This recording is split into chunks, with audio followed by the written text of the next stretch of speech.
नमस्कार दोस्तों, मेरा नाम है विपुल राजपुरोहित और स्वागत है विपुल एजुकेशन चैनल पर आप सभी का।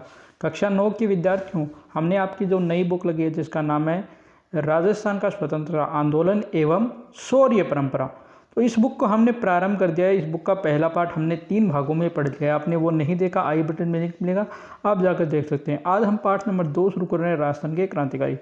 आप सबको सूचित किया जाता है कि ये जो पाठ है ये 12 पेजों का है। इस पाठ को हमें 3 पार्टों में पढ़ने की कोशिश करेंगे। 4-4 जो पृष्ठ है, डेली 4 पेज आपको पढ़ाए जाएंगे, ठीक है, आराम से समझा कर। तो देखो, शुरू करते हैं आज का पाठ। दिल्ली की बादशाहत के विघटित होने के बाद यहाँ अंग्रेजों को अपने पांव पसारने का अवसर मिला। यानी दिल्ली की जो बादशाह था, ये मुगल साम्राज्य जो विघटित हो गए यानी समाप्त होने की कगार पर आ गया, तो अंग्रेजों को अपने पांव पसारने का अवसर मिला।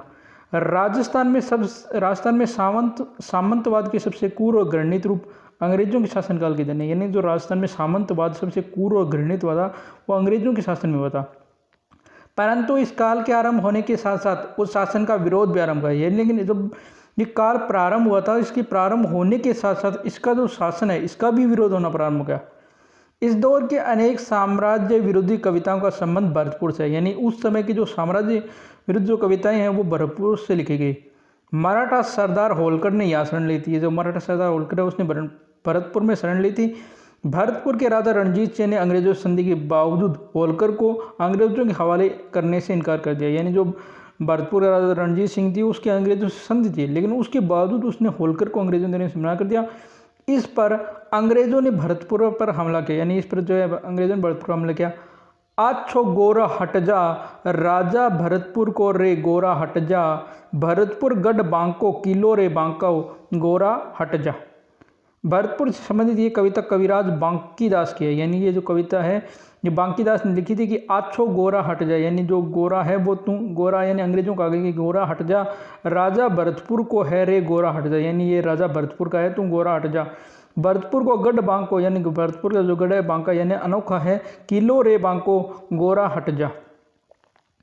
वह जोधपुर नरेश मानसिंह के राजकवि और उनके काव्य गुरु थे। यानी जो बांकीदास है वह जोधपुर राज्य के जो मानसिंह है इसके राजकवि और काव्य गुरु भी थे।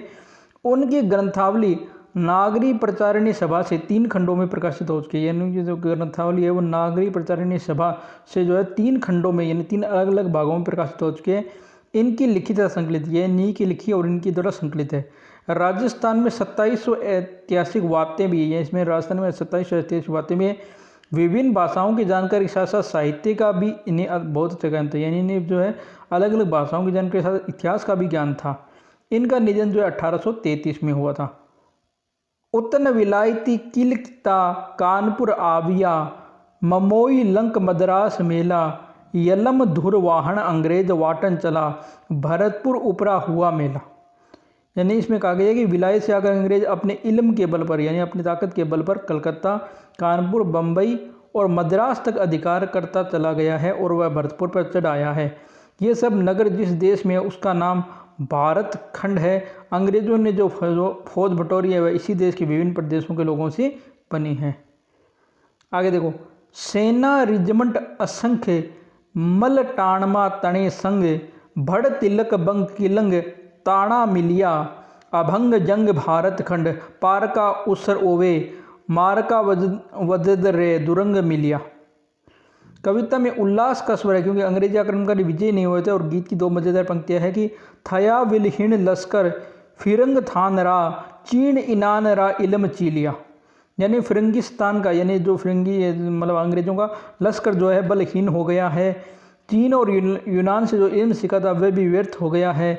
भारत के सामंत बिना लड़े अपनी भूमि शत्रुओं को सौंपते जाते हैं। इससे कवि बांकीदास दुखी थे। इन सामंतों में राजस्थान के सामंत आगे थे, इसलिए कहा गया कि आया इंग्रेज मुल्क रे ऊपर, आ सलीदे खींची उरा, धनिया मरे न दीबी धरती, धनिया उबे गई धरा। यानी अंग्रेज मुल्क पर चढ़ाया और उसने देश का सत्य जो है खींच लिया। अब के स्वामियों के कवि प्रण रहते भी धरती उनके हाथ से निकल गई। और गीत के अंत में राज्यों के नाम लेकर कवि ने उनके स्वामियों को फटकारा है। कहा है कि पूर्व जोधान उदयपुर जयपुर, ये धरा खूंट परियाण, आंको गई आँव से आंके, बांके आसल खी बागान। यानी जोधपुर, उदयपुर, जयपुर आदि ने अपने गौरव का नाश कर दिया। देश को गुलाम होना था और वह हो गया। जब आज़ाद होना होगा तब हो जाएगा। तुम्हारे किए अब कुछ नहीं होने का, यानी तुम्हारे किए अब कुछ नहीं होने का। सच्ची बात को मैंने सच्ची तरह से प्रकट कर दिया है। अंग्रेजों से संधि करके गद्दी बचाए रखने वाले सामंत वास्तव में स्वाधीन नहीं है। ये तथ्य कवि बांकीदास के सामने स्पष्ट है। आगे स्थिति ये बदलेगी, ये आशा भी नहीं है। देखो, सन 1857 से पहले ब्रिटिश फौज के कुछ सैनिकों ने राजस्थान में विद्रोह किया। यानी 1857 से पहले जो ब्रिटिश फौज के कुछ सैनिक हैं उन्होंने राजस्थान में विद्रोह किया था। इस प्रसंग में डूंगजी जवाहर जी प्रसिद्ध हुए और उन पर लोकगीत रचे गए। यानी शेखावटी क्षेत्र से डूंगजी जवाहर जी वो प्रसिद्ध, और उन पर जो है लोकगीत भी रचे गए हैं। राजस्थान स्वतंत्रता संग्राम काव्य में दिए विवरण के अनुसार 1818 में अंग्रेजों ने संधि की थी। यानी राजस्थान को स्वतंत्रता संग्राम काव्य है, इसमें कहा गया कि 1818 में अंग्रेजों ने संधि की थी। शेखावटी के क्षेत्र के लोगों ने इसका विरोध किया। यानी जो शेखावटी क्षेत्र है इसके लोगों ने इसका विरोध किया। विरोध के दमन के लिए अंग्रेजों ने शेखावटी ब्रिगेड संगठित किया। यानी जो विरोध है इसके दमन के लिए अंग्रेजों ने शेखावटी ब्रिगेड बनाई। 1834 में डूंगजी के नेतृत्व में इस ब्रिगेड के कुछ सैनिकों ने विद्रोह किया। यानी जो 1834 है इसमें जो डूंगजी है उनके नेतृत्व में कुछ जो सैनिक है उन्होंने विरोध किया। 1838 में अंग्रेजों ने डूंगजी को पकड़ लिया और उन्हें आगरा के किले में कैद कर दिया। यानी जो 1838 में उन्होंने अंग्रेजों ने किसको पकड़ लिया, डूंगजी को पकड़ लिया, उन्होंने आगरा के किले में बंद कर दिया। जवाहर जी ने अपने सहयोगियों को लेकर किले पर हमला किया और डूंगजी छुड़ा लिया। यानी जवाहर जी जो है उन्होंने अपने साथियों के साथ मिलकर आगरा के किले पर हमला किया और डूंगजी को छुड़ा लिया। वहाँ से निकलकर इन्होंने नसीराबाद की छावनी पर हमला किया और अंग्रेजों का खजाना लूटा। वहाँ से निकलकर जो है डूंगजी जवाहर जी जो है नसीराबाद की छावनी पर जाते हैं, वह हमला करते हैं और अंग्रेजों का खजाना लूटते हैं।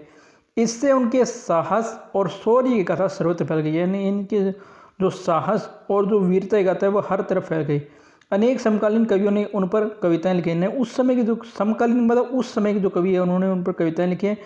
लोक में उनसे संबंधित गाथा जो छावनी के नाम से प्रसिद्ध गाने लगी। यानी लोगों में जो है उनसे संबंधित एक गाथा है जिसका नाम है छावनी, गाए जाने लगी।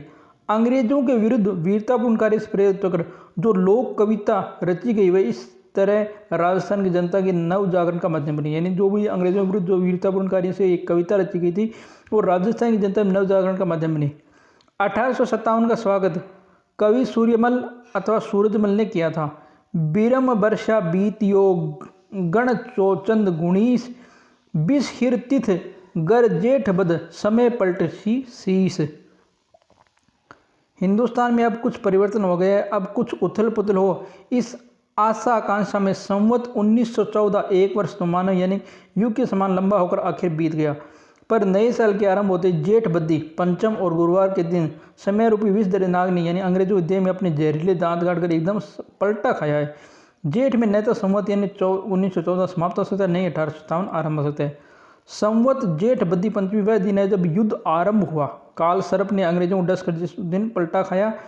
स्वाधीनता संग्राम शुरू होते किसी कवि की ये भावनात्मक प्रतिक्रिया इतिहास में सबसे पहले अभूतपूर्व है। इसके बाद सूर्यमल ने जनता को संघर्ष करने के लिए प्रेरणा देते हुए दोहे भी लिखे थे।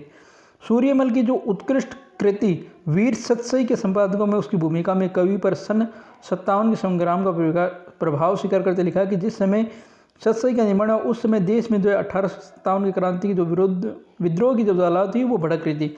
सारा देश विदेशी सत्ता को तख्ता पलटने के लिए व्याग्र था यानी उत्सुक था।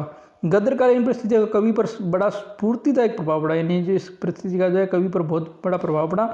लोगों को प्रेरणा देने के लिए जो कुछ उन्होंने लिखी पढ़ी वह सब तत्कालीन परिस्थिति दबाव के कारण पेशदा रूप में हुई। यानी जब उन्होंने जो कुछ भी पढ़ा लिखा था वो सब लोगों को प्रेरणा देने के लिए उन्होंने पेश किया।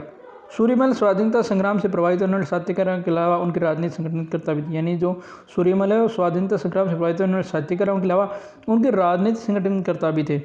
सन 57 में बड़े सामंतों ने आमतौर से अंग्रेजों का साथ दिया। यानी सन 57 में जो है बहुत बड़े बड़े जो सामंत हैं उन्होंने अंग्रेजों का साथ दिया। छोटे सामंत जनता का साथ दिया और जो छोटे सामंत थे उन्होंने जनता का साथ दिया।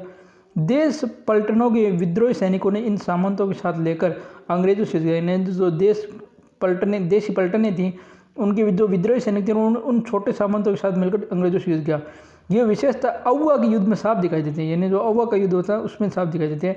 अव्वा के संघर्ष पर रच जाते ये स्वाभाविक था। एक गीत यूँ शुरू होता है कि वणिया वाली गोचर माए कालो गो दड़ियो गो राजा जी रे भेजो तो फिरंगी लड़ियो ओ काली टोपी रो हे काली टोपी रो फिरंगी फैलाओ किदी ओ काली टोपी रो। अव्वा की धरती फिरंगी आदम का है, उसको बाहर खदेड़ने के लिए गांव की गोत्र में काले सिपाही डटे हुए हैं। फिरंगी का पक्ष लेकर उसके साथ हमारा राजा भी चढ़ाया है।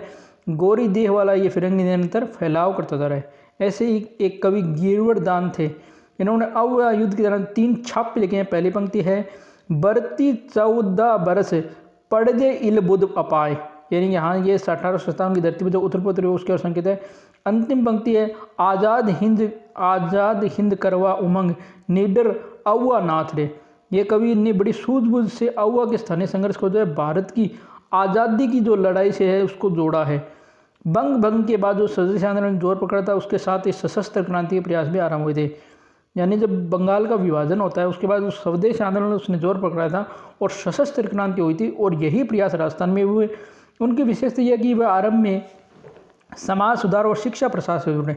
क्रम से उन्होंने किसानों को आधार बनाकर जन आंदोलन रोक लिया। यद्यपि उनका क्षेत्र सीमित था, फिर भी उन्होंने देश के सामने अपनी मिसाल रखी। तो दोस्तों आज हम इतना ही पढ़ेंगे। यह वीडियो आपको कैसा लगा आप कमेंट करके जरूर बताना। वीडियो को लाइक करना, शेयर करना नहीं भूले, और चैनल आपने अभी तक सब्सक्राइब नहीं किया प्लीज़ चैनल को सब्सक्राइब कीजिए और बेल आइकन को प्रेस कीजिए। और हाँ दोस्तों, हमारे टेलीग्राम चैनल विपुल एजुकेशन को भी आप ज्वाइन कर लीजिए, क्योंकि अगर कभी आपको यूट्यूब का नोटिफिकेशन नहीं मिले तो हम जो है वीडियो का जो नोटिफिकेशन है वो टेलीग्राम चैनल पर भी डाल देते हैं, जिससे आपको सूचना मिल जाएगी भी वीडियो अपलोड कर दी गई। ठीक है दोस्तों, धन्यवाद दोस्तों। जय हिंद, जय भारत, घर रहें, स्वस्थ रहें।